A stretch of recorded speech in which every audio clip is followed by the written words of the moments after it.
Hello everybody, this is Milesluigi. Welcome you back to Let's Play Mario & Luigi Bowser's Inside Story. Joining me today is... Evil Pop-Tart getting stuck in the flabby zone.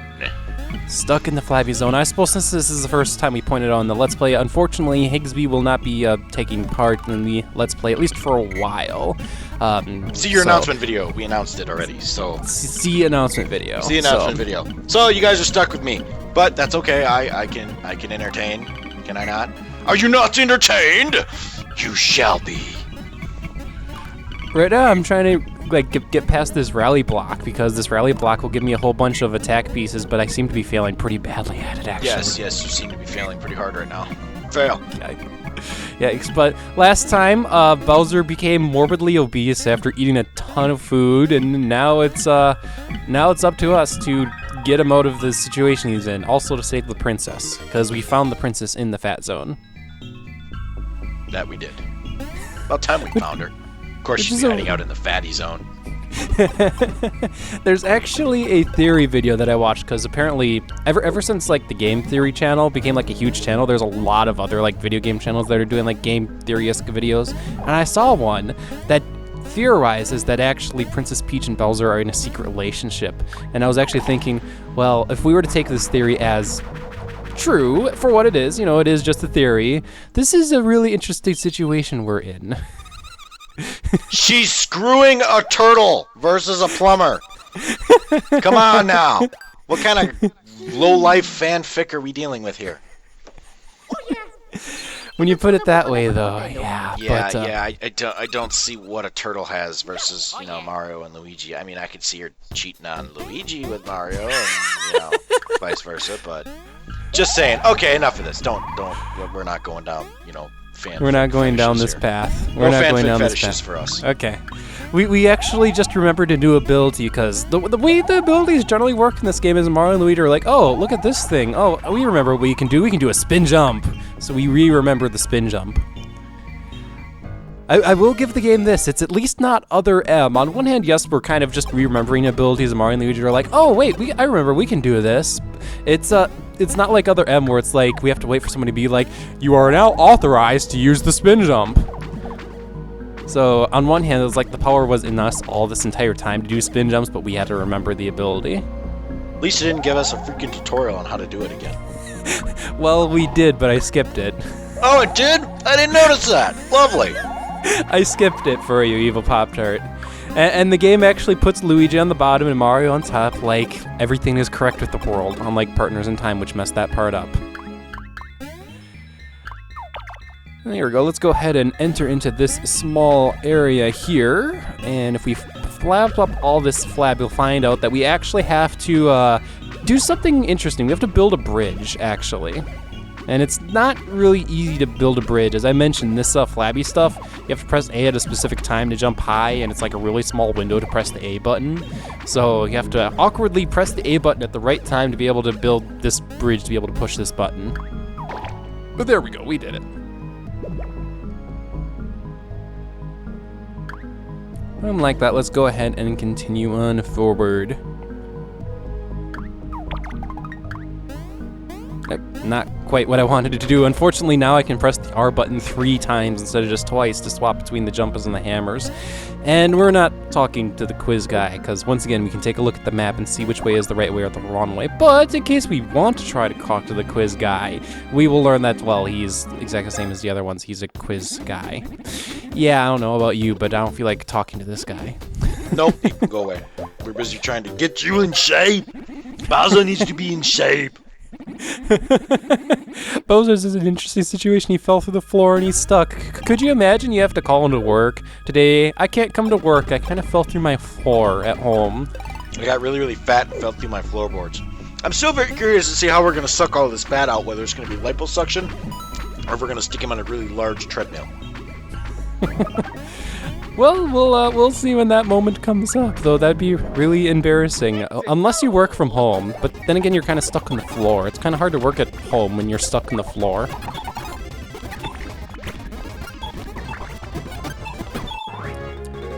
But you have to admire Fawful, the king of drama. No wonder he decided to open up a theater. You know, he's like, yes, I will get Bowser into my castle, have him beat up one of my minions, and then I'll get him really, really fat. To be fair, it was kind of Bowser's own damn fault for just falling for that trap instead of just trying to get after Fawful, because Fawful was like, you win, Bowser, you can have your castle back, but first you must celebrate. And Bowser's like, okay, this isn't an obvious Yeah, Bowser trap. kind of fell for it, but he also deserved it too. This room's kind of difficult because you see how we have all these bouncy platforms. I just want to get this question mark block down here, but to get Mario and Luigi down there, it's just I have to approach it at the exact right angle to be able to do it. Oh, I just jumped right onto this guy. Ouch, that kind of hurt. Was this a new character, or have we run into these guys before? We have ran into both of these guys before. So nothing particularly new here, actually, other than, I guess I am kind of using my badges now. I believe I showed that last part. However, if you build up your entire badge gauge, you can use the effect. And kind of at this point, we only have 2 badges.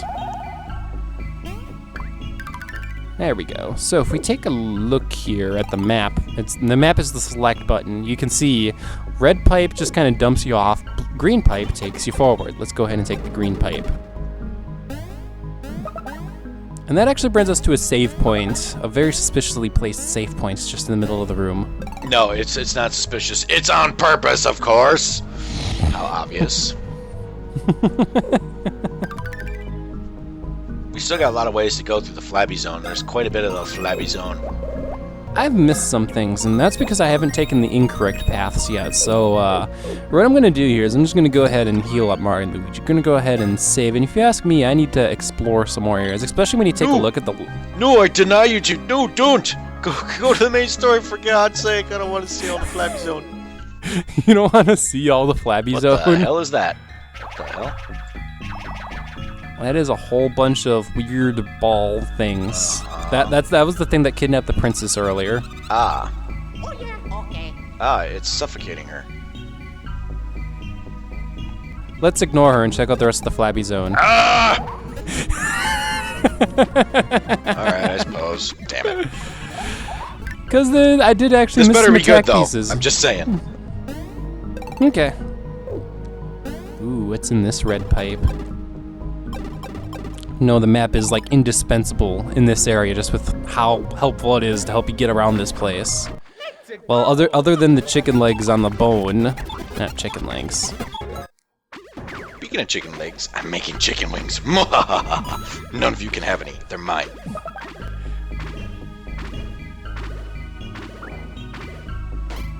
Oh! And we happen to be recording this on a Wednesday, so it's Wing Wednesday for me. Wings. Anyway, what we effectively have missed down into this pipe is this. Where are we? Where are we? Where are we? Oh, we're kind of at the beginning again. Wow. But now we have an opportunity to take a path we haven't taken before because the quiz guy told us to take the red pipe. That was the first quiz that we took. And this was just kind of an area we never went into that has an attack piece blocked for us. So, in all honesty, we actually really didn't even miss a whole bunch. We're just kind of letting the princess suffocate to death while I need attack pieces. I need those attack pieces. Okay, now where is that attack piece? So I kind of went a little high. Ah, there it is. Okay. So we have another rally block that we have to complete here. And there we go. We got a new special attack. So this new special attack is actually a pretty decent attack. It is the jump helmet. I'll go ahead and show it off in our next boss battle, actually.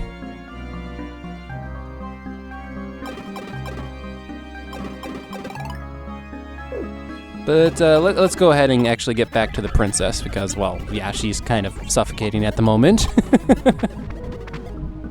Nah, she's not important. She can just suffocate for a while. She's got infinite amount of air, right?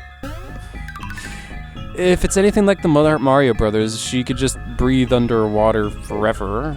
So I guess so. Oh yeah, let's not get into that conversation again. How they can breathe underwater? Just no. Not going there. Nope, nope, nope.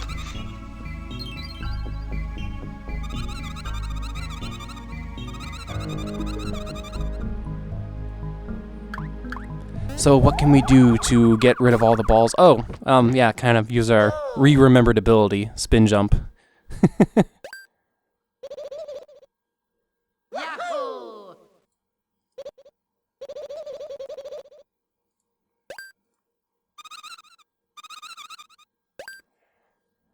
So you didn't think we'd get out of this without these things showing their revenge. They were trying to capture the princess? I don't know what captured the princess would do for this thing, oh, God. but okay. Please don't tell me if it's going to name something I think it's going to name. We'll see. And I like how it grows arms and legs too while we're at it. Luigi's great plan is, I'll protect the princess, and Starlo, the gumball's like, no, you attack that thing. So that thing, this thing, is called the Kretin, and right now it is in the Alpha Kretin form, where it has a whole bunch of red balls and blue ball sections, or not blue ball, well, I guess it does have blue balls and green balls. Obviously, we need to attack the red balls with Mario, the blue balls with Luigi, and not blue. Gosh darn it, I am colorblind today, apparently. You need to attack red with Mario and green with Luigi. There, I said it correctly. Otherwise, if you don't, they take no damage. And you kind of need to take each one down individually. And in between turns, you gotta protect yourself from these energy spheres heading your way. Now, this is kind of a cruddy... Oh, never mind. It is possible to get into a situation where, like, the remainder of the colored balls are a brother that can't attack, so then you literally just either have to attack it, do 0 damage, or use an item. It's actually a good opportunity to use an item when you think about it, but by doing that, we have taken the Kretins out of alpha form, and it's now going to split up into a whole bunch of individual balls, and these individual balls are beta form, actually. And this is the primary attack of the beta form of this boss, where it's going to just spew out a whole bunch of lightning attacks at us, like so. And we have to dodge all of the lightning attacks by just watching where it's going to attack. Not too difficult. Now here's the important thing. You notice how one of them was glowing and now they're jumping all over the place? One of them are real, the rest are fake and do no damage. This is a good opportunity for us to use the jump helmet. So the jump helmet is a pretty cool ability, actually. Basically, Luigi is gonna put a trampoline on his head and Mario's gonna jump on him a whole bunch. Get a really, really, really powerful jump on the enemy. Like so. Out of all, like, special attacks we have in this game, the jump helmet, I would argue, is probably one of the more technical ones. It's also one that you can completely mess up. If Mario misses the trampoline, the attack ends and you do no damage. So you just end up wasting a turn and 6 SP in that regard. And also if Mario doesn't land on like the center of the trampoline or close to the center of the trampoline, you don't get as much height, and sometimes Mario kind of freaks out because he barely landed on the trampoline. It's not a pretty sight, and as I mentioned before, out of all of our attacks, jump helmet is probably one of the more technical ones. It does do a decent amount of damage, and especially for the SP cost, relatively speaking, it's 6 SP, which is a lot now. Later on, that's not too terribly much, and it does do a fair bit of damage to a single enemy, so it is an attack of my choice. Though, once again, you really do need to practice this. There is a good opportunity to practice this attack in this game, not just the practice mode that we have at the moment, but just there's another thing we can do in this game, which is basically this, but endless, and that's excellent practice for this attack.